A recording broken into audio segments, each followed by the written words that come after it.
I mean, this game, the way that it's being covered, is bigger than the Champions League final, which is upcoming next week. It's Of course Spurs. it is. 7 This one teams features in the English Premier League. teams. That's why, but it's also just what it means to both clubs. There's plenty on the line. A 17th place Spurs takes on 16th place Manchester United.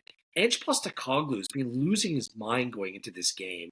Like, I don't know what's going on. I don't know if he already knows he's not coming back either way, but he's awkwardly defiant heading into a game where he shouldn't feel very confident about his group. Playing against Manchester United, who's absolutely abject.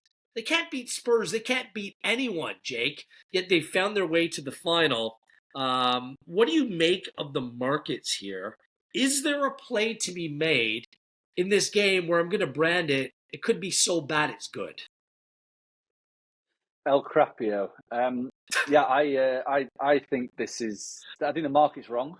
I think that Man United are too strongly favoured. I think I would make Spurs value because I think that when their best 11 is far better than what United put on the field. Having said that, you've got a team and a squad of players that are used to winning trophies. Obviously, like you said, they won the FA Cup last year, they won the Carabao Cup the year before against a squad that aren't. There's not very many winners in there. There's only Romero and I think that's won the World Cup with Argentina. But so that you give that edge to United. I just think it's going to be one of those games. It's going to be horrible to watch. Both teams are not going to be taking any risks, any chances. And I'm staggered that we can get under 2.5 goals at -112 for a final. That's the most obvious play I can make. If you want me to make a prediction, I would go 1-1 United to win on penalties. I'm thinking a 1-1 as well. I'm approaching it. I'm making a play on the under, and there's no doubt about that.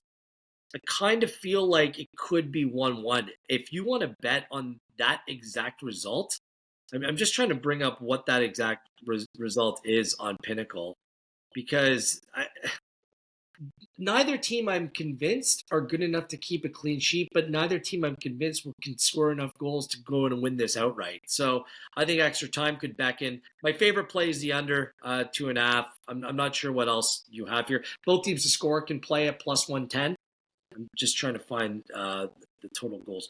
Both teams to score yes and under 2.5 is +539.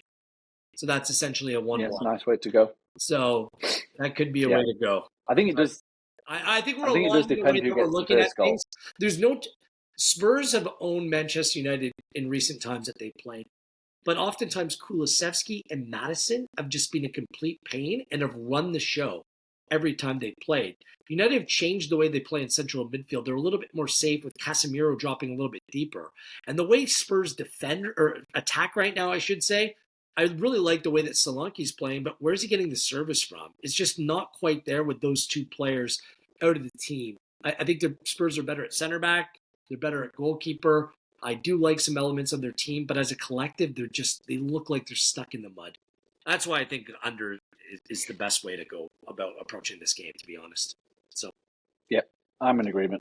Okay. Well, enjoy El Crapio. I like that better than it's so bad it could be good. Has a better ring to it.